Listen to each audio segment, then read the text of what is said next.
Bendito es el Señor por siempre, que nos tiene de su mano poderosa, que nos sostiene. Su palabra nos dice que Él nos sustenta con su diestra de justicia. Y tenemos la certeza de que Él está a nuestro lado. La palabra de Dios una y otra vez nos advierte esto, nos recuerda de cómo el Señor está al lado de su pueblo. Es más, una de las últimas palabras de Jesús dijo: he aquí yo estoy con vosotros todos los días hasta el fin del mundo. Hoy queremos elevar una oración por los necesitados de diferentes índoles, por los pobres, por los afligidos, por los enlutados, por los enfermos.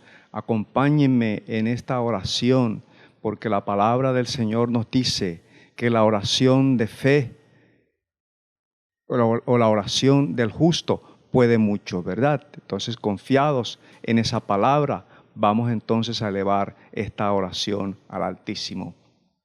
Padre bueno, exaltamos tu nombre y te bendecimos. Te damos gracias porque tú eres misericordioso. Gracias, Señor, por sustentarnos siempre con tu diestra de justicia. En este momento, Señor, venimos ante tu presencia, anhelantes de ti, deseosos de ti, hambrientos de ti, Señor, con la certeza de que tú nos escuchas. Una de las cosas que tu Hijo Jesús te agradeció fue precisamente que tú siempre le escuchabas y también a nosotros nos escuchas. Por favor, Señor, en esta hora estamos intercediendo por los necesitados, aquellas personas, Señor, que necesitan de su sustento diario. Bendícelas de una manera especial. Provéeles, Señor, para su sustento, para el personal y para el familiar, Señor. Que tu mano no se acorte para bendecirlos. También en esta hora, Padre bueno, en el nombre de Jesús, oramos por los enfermos, los que se encuentran allí en casa y en hospitales enfermos, Señor. Levántalos de ese lecho de enfermedad, que tu Espíritu Santo de poder se manifieste, Señor. Oramos con certeza en nuestros corazones de que tú lo puedes hacer. Oramos, Señor, por nuestros hermanos en Cristo a lo largo de todo el mundo, Señor. Bendice. Hoy están reunidos virtualmente millones de personas alrededor de tu nombre. Bendice, Señor, cada servicio que hoy se elevará a ti.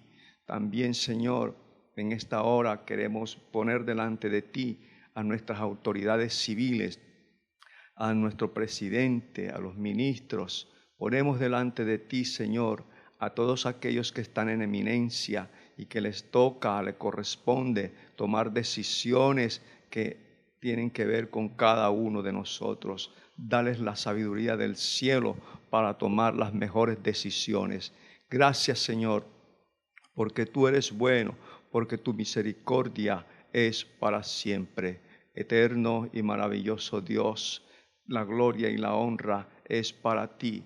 Toma el control, Señor, de nuestra iglesia bautista Proclamad y todas las iglesias que predican tu nombre, que podamos seguir avanzando en medio de esta crisis mundial, Señor, que entendamos que nuestra esperanza, que nuestro todo proviene de ti, como decía David, Señor, que él no tenía más nada en la tierra, a nadie tenía en la tierra sino a ti. Bendito Dios, que cada uno de nosotros pueda reconocer esto como lo reconocía David. Gracias, Señor. Gracias porque tú eres bueno.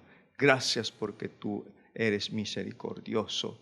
Oramos también por los enlutados, para que tú los consueles, Señor, para que la ministración de tu Espíritu Santo toque profundamente sus corazones. En Cristo Jesús hemos orado. Amén. Amén.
cielo y mar, sobrenatural, sobrenatural, sobrenatural, sobrenatural.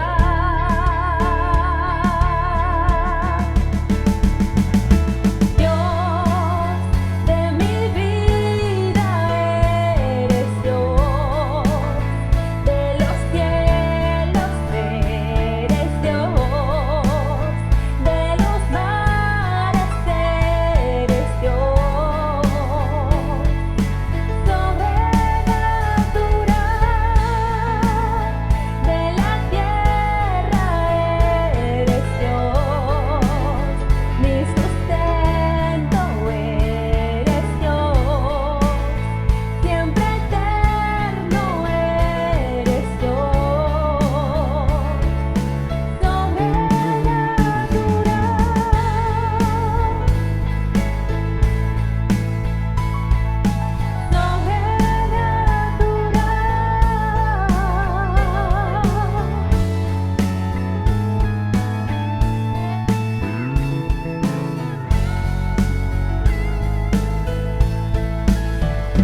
esa alabanza, adoración, ¿verdad? Me gusta esa expresión porque es parte de una canción espiritual. Esa alabanza, adoración que llena nuestros corazones, que permite que nos gocemos en el Señor.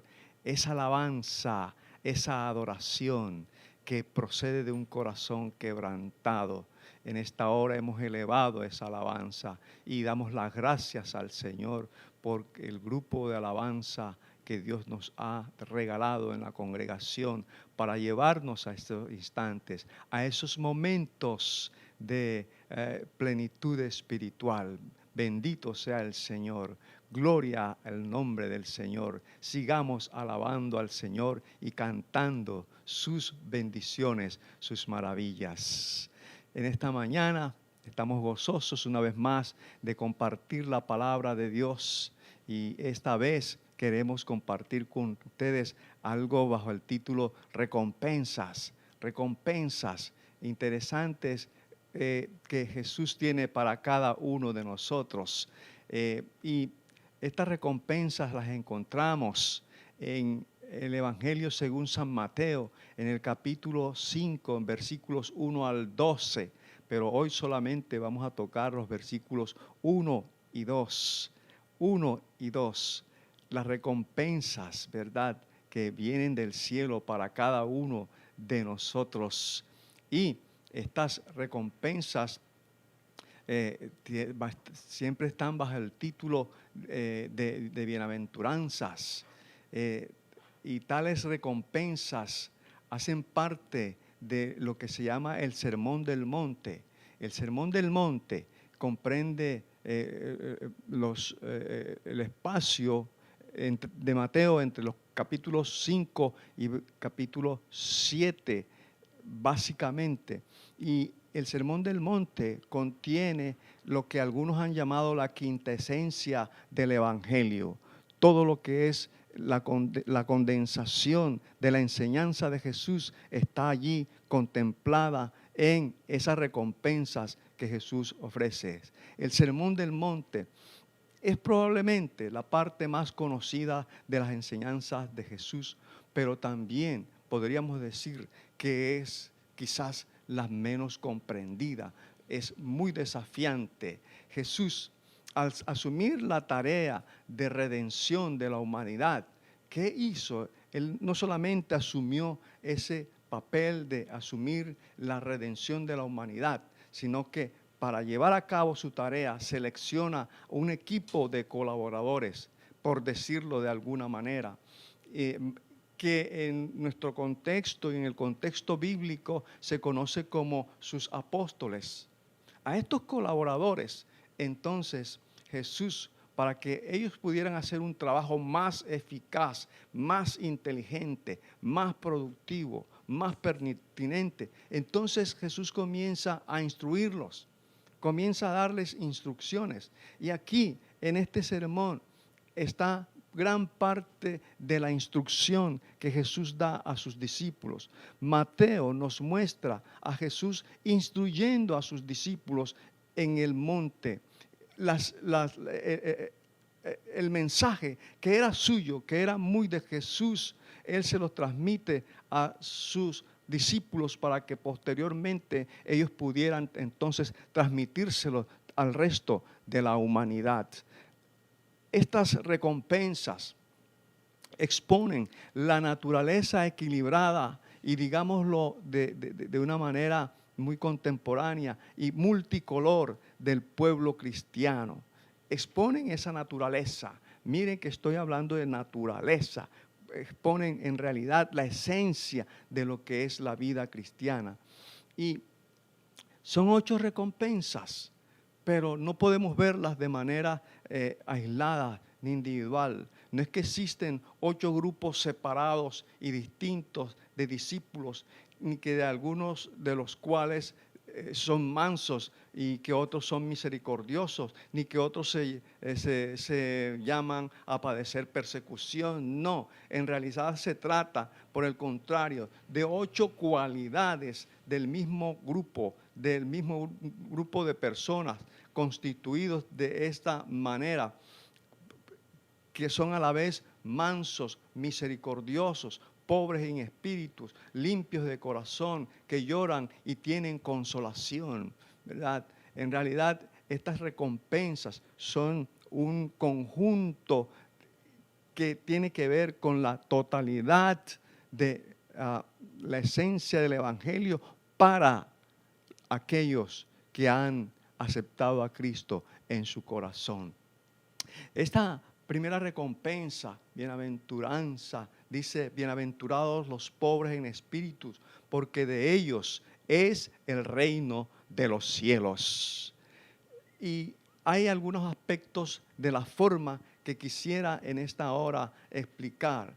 Debemos puntualizar, por ejemplo, que en la primera parte de cada una de estas recompensas o bienaventuranzas no hay ningún verbo, no aparece ningún verbo. Y la razón es que Jesús no dijo las bienaventuranzas en griego.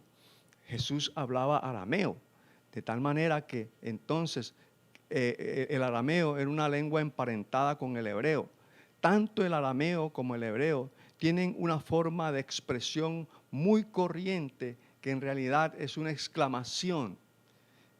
Al pronunciar lo que llamamos la bienaventuranza, es en realidad una exclamación y quiere decir, por ejemplo, en la forma de hablar: oh, la bienaventuranza de, oh, la bienaventuranza de. Esta expresión es muy corriente en el Antiguo Testamento y, por ejemplo, la encontramos en el Salmo 1, cuando el salmista dice: oh, la bienaventuranza del hombre que no anda en consejo de impíos. En realidad, esa es la manera como aparece en el Antiguo Testamento esta expresión: oh, la bienaventuranza del hombre que no anda en consejo de impíos. Salmo 1, verso 1. Que es la forma que usó Jesús entonces en las recompensas, en las bienaventuranzas. Esto es de mucha importancia. ¿Por qué es de mucha importancia?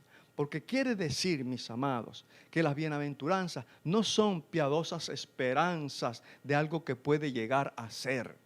No es algo que está relacionado exclusivamente con el futuro, lo que está por venir. Ni son luminosas destellos irreales, profecías de alguna futura condición. No, son felicitaciones de algo que ya es, de algo que ya se tiene.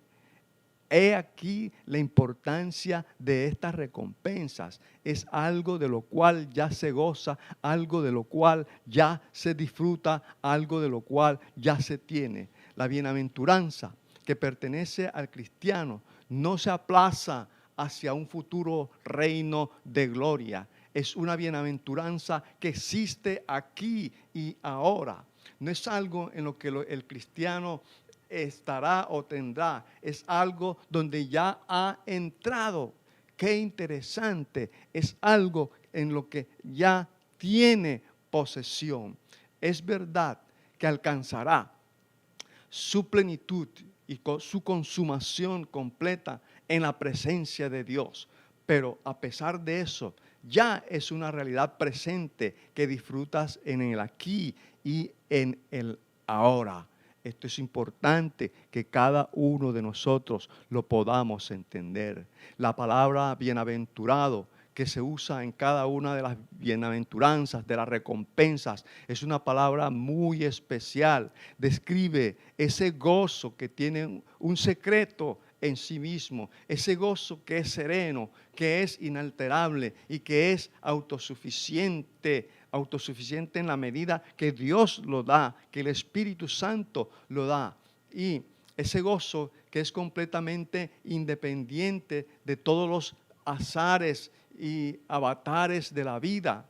El mundo puede ganar sus goces, ¿verdad? Y los puede igualmente perder. Los cambios, por ejemplo, de fortuna, los cambios de situación, el colapso de la salud, el fracaso de un plan, la desilusión de alguna ambición que en un momento se tuvo, lleva a un gozo frágil que el mundo puede dar. Sí, el mundo puede dar ese tipo de goces, pero el cristiano tiene el gozo sereno e inalterable que viene de caminar para siempre en la compañía y la presencia de Jesucristo. Y eso es lo que en esta hora queremos enfatizar, esa serena presencia del Señor en nuestra vida que produce ese gozo permanente en nosotros. Podemos ver entonces en detalles esta primera recompensa, esta primera bienaventuranza, que dice, bienaventurados los pobres en espíritu. En el Antiguo Testamento nos da el trasfondo necesario para interpretar esta bienaventuranza. Al principio, mis amados, ser pobre quería decir estar literalmente en necesidad material. Por supuesto, la misma palabra nos lo describe y cuando nosotros escuchamos esta palabra, enseguida se nos viene una persona con mucha carencia en lo físico, en lo económico, pues en el Antiguo Testamento esa era la primera connotación que tenía este término. Pero gradualmente, debido a que el necesitado no tenía otro refugio más que Dios, la pobreza llegó a tener vicios espirituales y a identificarse con dependencia humilde de Dios, ¿verdad? Mire entonces cómo pasa de manera interesante el significado de significar la pobreza material a la persona que, como no tenía otra cosa, confiaba plenamente en Dios y terminaba dependiendo totalmente de Dios. A esos en el Antiguo Testamento entonces se les llama pobre en espíritu. Insisto, la pobreza llegó a tener vicios espirituales y a identificarse con dependencia humilde de Dios. Es por eso que el mismo salmista David se designó a sí mismo como este pobre. En uno de los salmos David dice, este pobre que clamó a Dios en su necesidad y Jehová oyó y lo libró de todas sus angustias. El pobre en el Antiguo Testamento es aquel que está afligido y es incapaz de librarse de sí mismo y que por consiguiente mira a Dios en busca de salvación.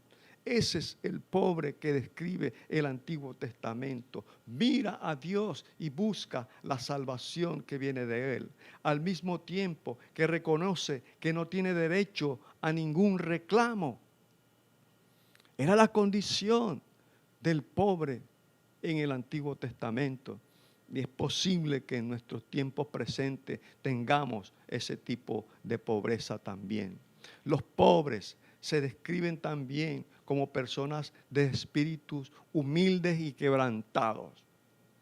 Personas de espíritus humildes y quebrantados. A ellos mira Dios y con ellos se complace en habitar. Es por eso que Isaías capítulo 57, versículo 15 dice, porque así dijo el alto y sublime, el que habita la eternidad y cuyo nombre es el Santo.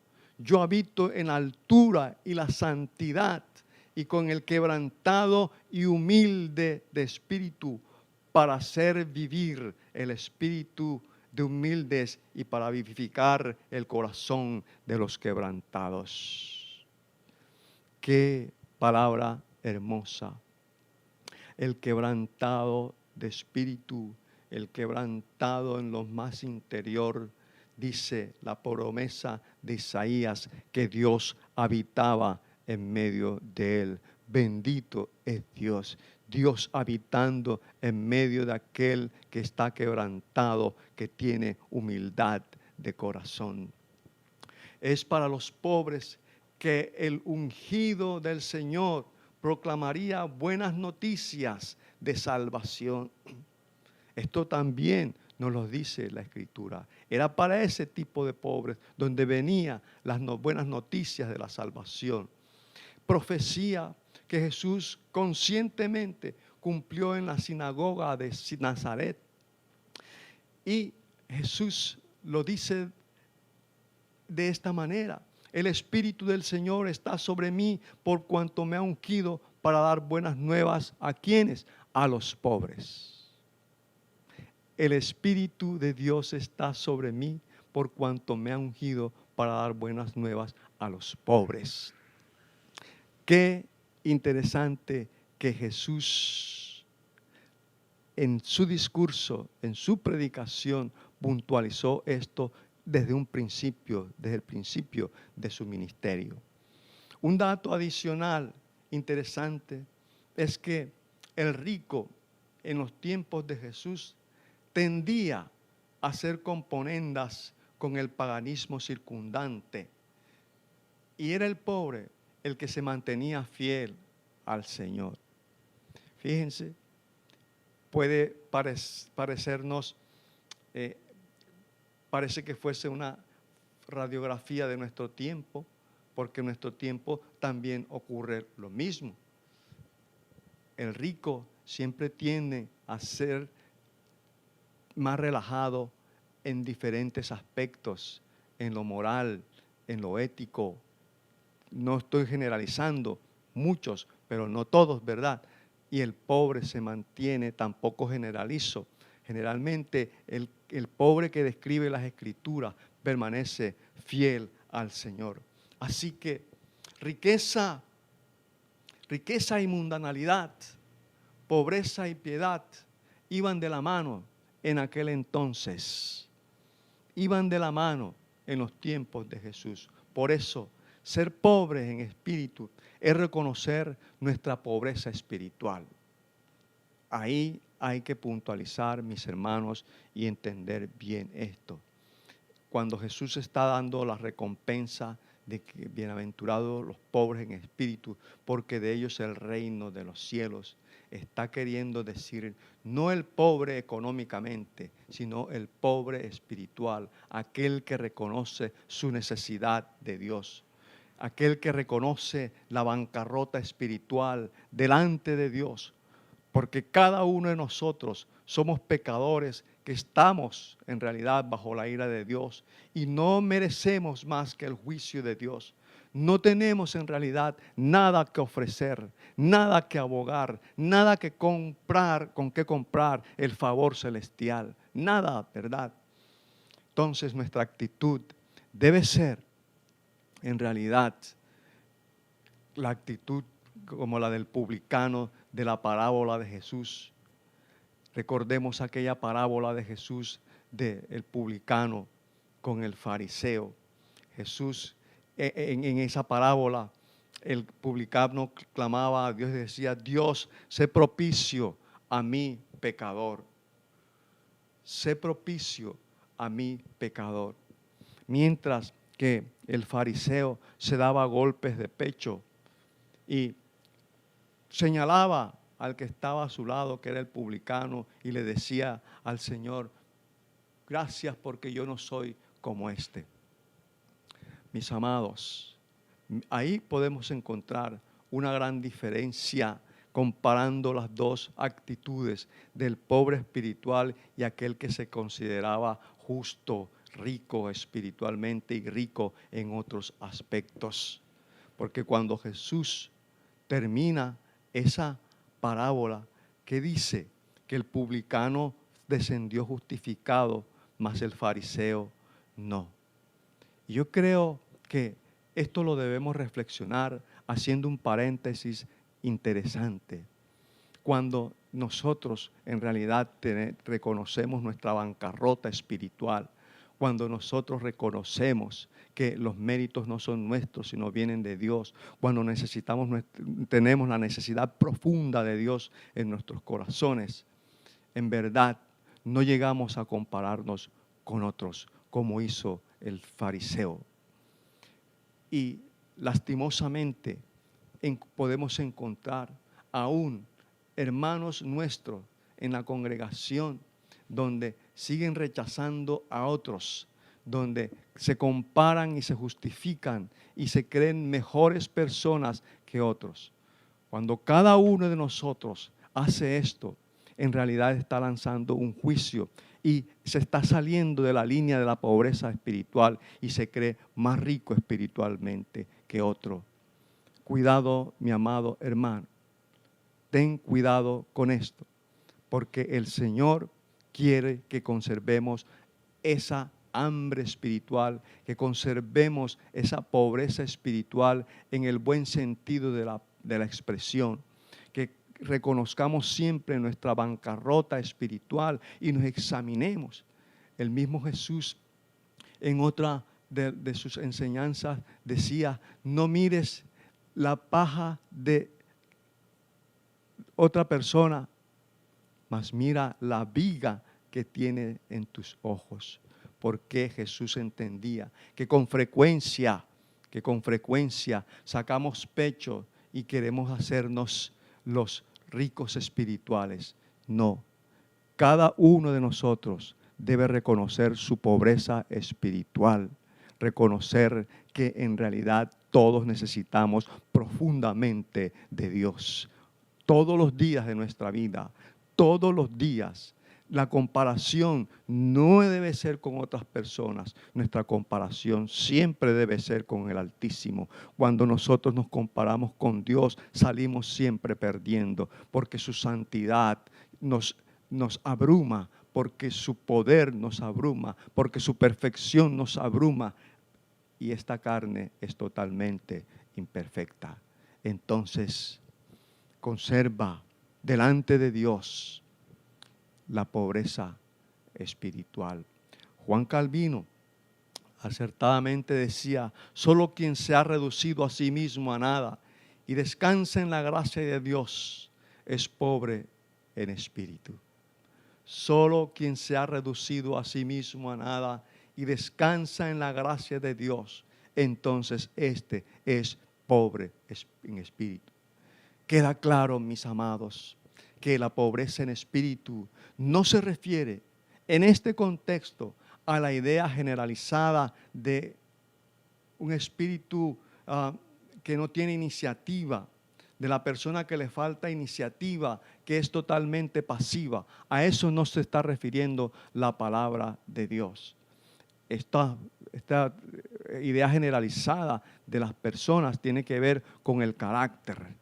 No, nuevamente hay que decir que en el pensamiento bíblico, pobre en espíritu es el que reconoce su necesidad absoluta de Dios como el publicano. Ahora, sin duda, vamos a encontrarnos en la vida personas que jamás van a reconocer su pobreza espiritual. Entonces, aquellas personas que jamás reconozcan su pobreza espiritual podrán ser recompensados con la recompensa que Jesús prometió en estas bienaventuranzas. Entonces, mis amados, el reino es dado a los pobres, no a los ricos, a los débiles, no a los poderosos, a los niños pequeños, lo suficientemente humildes como para aceptarlo, no a los soldados que se jactan de poder obtenerlo por sus propias fuerzas. En los días de nuestro Señor, no fueron los fariseos los que entraron al reino, porque no pensaban que eran pobres, sino que se consideraban ricos, tan ricos en méritos que agradecían a Dios por sus propios logros. Por eso Jesús advertía que nuestra justicia debía ser mayor que la de los escribas y de los fariseos. Tampoco el reino fue para los celotes, que soñaban con establecer el reino a sangre y a espada, sino a los publicanos, a las prostitutas, a la escoria de la sociedad humana, que sabían que eran pobres, que no podían ofrecer nada ni alcanzar nada. Ahora, quiero reiterar que no eran solamente pobres en lo económico, sino pobres en espíritu. ¿Ya ve? Entonces, todo lo que podían era clamar a Dios por misericordia, clamar a Dios por misericordia. Y entonces, ¿qué hizo Dios? Oyó su clamor. Cada bienaventuranza, mis amados, elogia una cualidad. Cada una de estas recompensas que dice Jesús elogia una cualidad. Y a cada persona que exhibe esa cualidad o muestra esa cualidad es declarada bendita. ¿En qué consiste la bendición? ¿En qué consiste la bendición? En el caso de la primera recompensa, de la primera bienaventuranza, se le otorga el reino de los cielos. Es a los pobres en espíritu, los que reconocen su recompensa, su bancarrota espiritual, a los que se les es otorgado el reino de los cielos. Es necesario e importante precisar entonces que el reino de los cielos le pertenece a aquel que reconoce su bancarrota espiritual. Antes de Cristo mismo, antes que Cristo mismo viniera anunciando el reino, Juan el Bautista predicaba: arrepentíos porque el reino de los cielos se ha acercado. Mateo 3:2. Entre Juan y Jesús había una diferencia de 6 meses. Debemos recordar que ellos eran primos entre sí. Ellos eran primos entre sí. Y el papel de Juan, como bien lo señalaba José Miguel la semana pasada, era de allanar el camino, de alisar el camino de Jesús. José usó el término telonero, ¿verdad? Ese fue el término que él utilizó. Pues Juan fue el telonero de Jesús, pero él reconoció que el reino de los cielos estaba cerca porque ya Jesús había venido. Luego Jesús se hace cargo de este mensaje en Mateo capítulo 4, verso 17, y reafirma lo dicho por Juan el Bautista. La expresión reino de los cielos en el judaísmo de los tiempos de Juan y de Jesús tenía que ver con la expectativa de un futuro en el que mediante la intervención decisiva de Dios, Israel sería liberado de sus enemigos y restaurado al lugar de prominencia entre las naciones. Mire, quiero reiterar esto porque este es el pensamiento judío. Ellos creían que el reino vendría de esta manera, de tal forma que el poder de Israel sería restaurado. Tal vez la mayoría de nosotros sabe esto, ¿verdad? El evangelio y reino no aparecen como cosas distintas en los relatos de los 3 primeros evangelios. Y por supuesto, la idea que presenta el evangelio es distinta a la que el pueblo judío estaba desarrollando o tenía en expectativa. Reino y evangelio forman parte de un solo y mismo anuncio. Marcos capítulo 1, versos 14 y versículo 15 señala: después que Juan fue encarcelado, Jesús vino a Galilea predicando el evangelio del reino de Dios, diciendo: el tiempo se ha cumplido y el reino de Dios se ha acercado. Arrepentíos y creed en el evangelio. Aquí encontramos entonces conjugadas las 2 expresiones: reinos de los cielos y evangelio. Que quiere decir que tienen la misma idea. Y es este reino que se le otorga, que es prometido y se le otorga a aquel que es pobre en espíritu. Jesús anunciaba el reino no meramente como una realidad cercana que iba a aparecer en el futuro inmediato, sino como una realidad presente, manifestada en su propia persona y ministerio.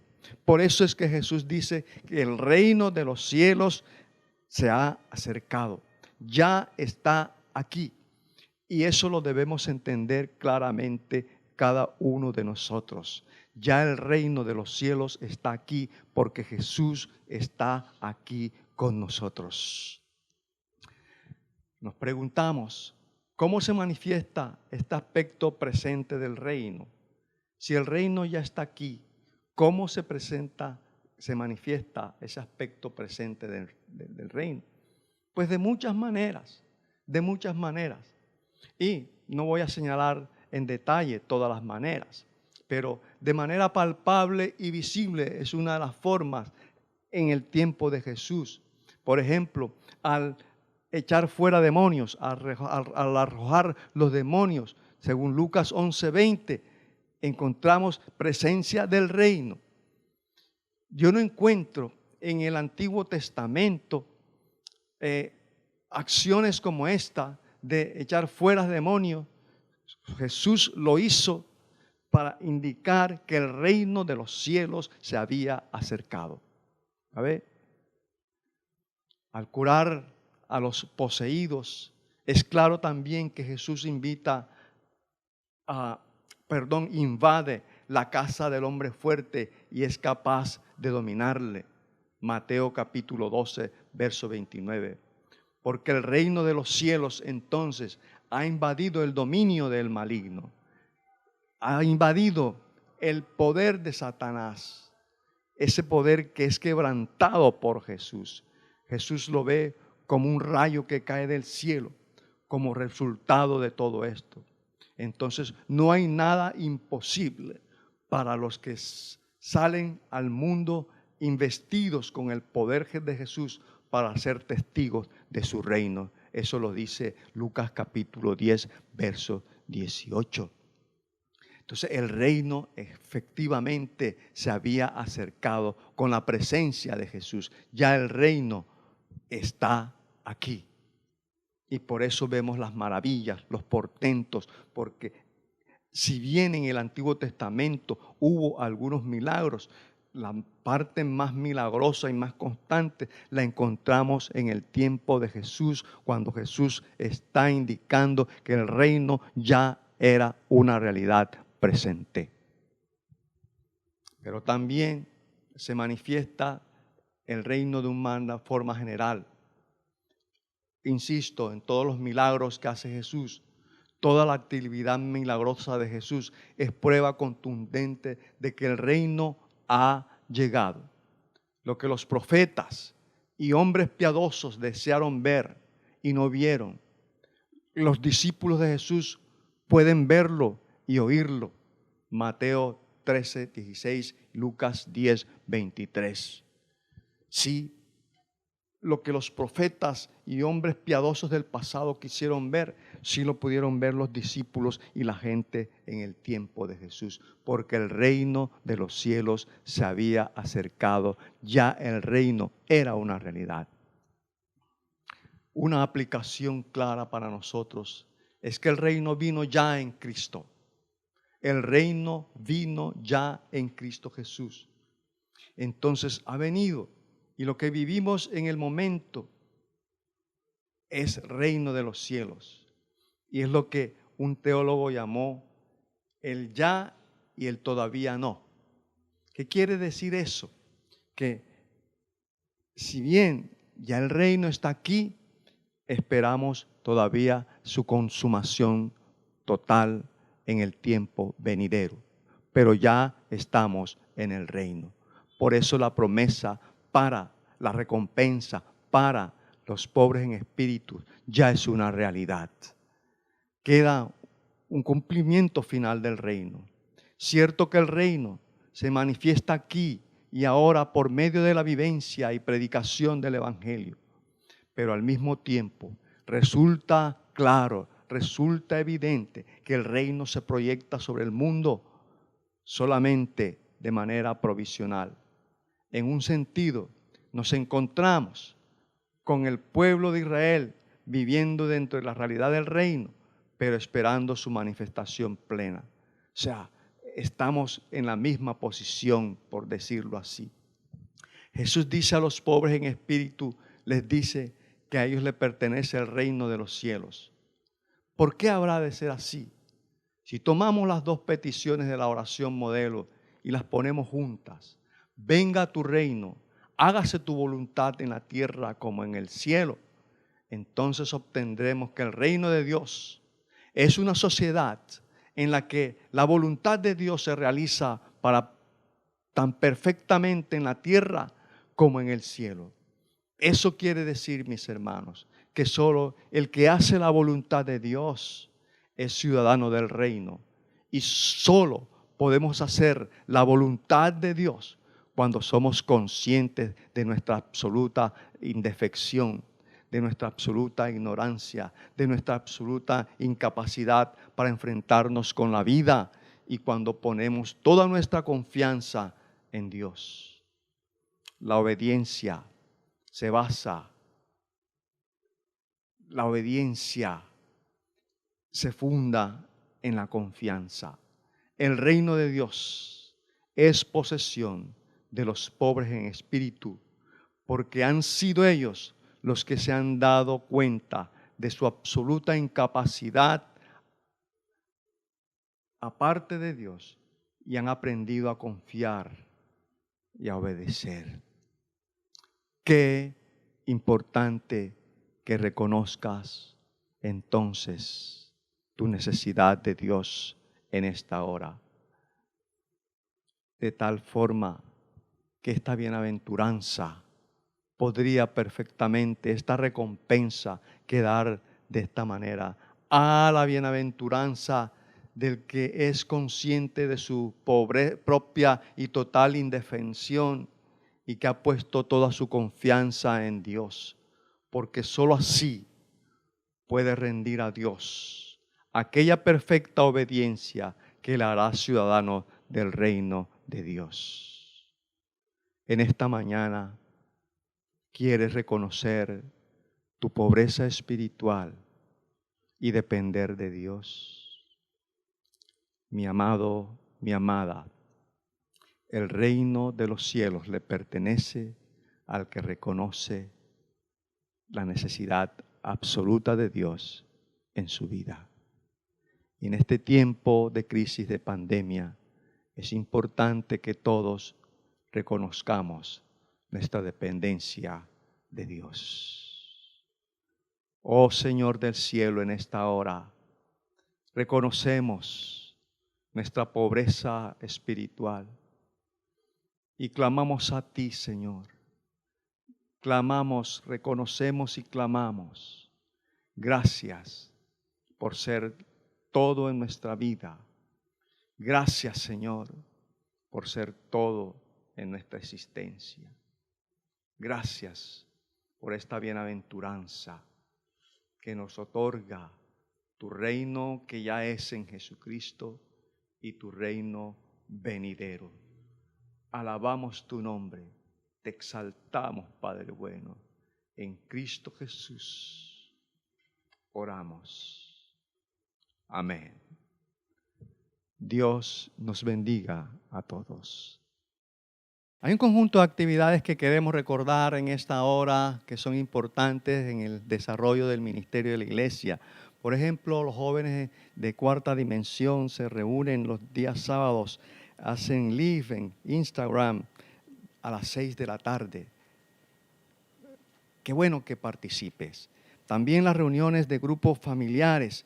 Nuestras reuniones de grupos familiares son los jueves, viernes y sábados. Pero los miércoles nos reunimos los líderes de grupos familiares a las 6 de la tarde para recibir la instrucción del CAMI, lo que llamamos el CAMI, la enseñanza. También recordamos que los días miércoles tenemos tiempo de oración de 7 de la mañana a 8 de la mañana. Y los días sábados de 8 de la mañana a 9 de la mañana, salvo el sábado que hay ayuno. La hermana Delfis Castro es la líder de nuestro tiempo de oración. Te recordamos también la canasta de amor. Colabora con los que están necesitados, con aquellos que por alguna razón han perdido sus empleos. Entonces necesitamos colaborar con ellos. Pero igual te recordamos no dejar de dar tus diezmos y ofrendas al Señor.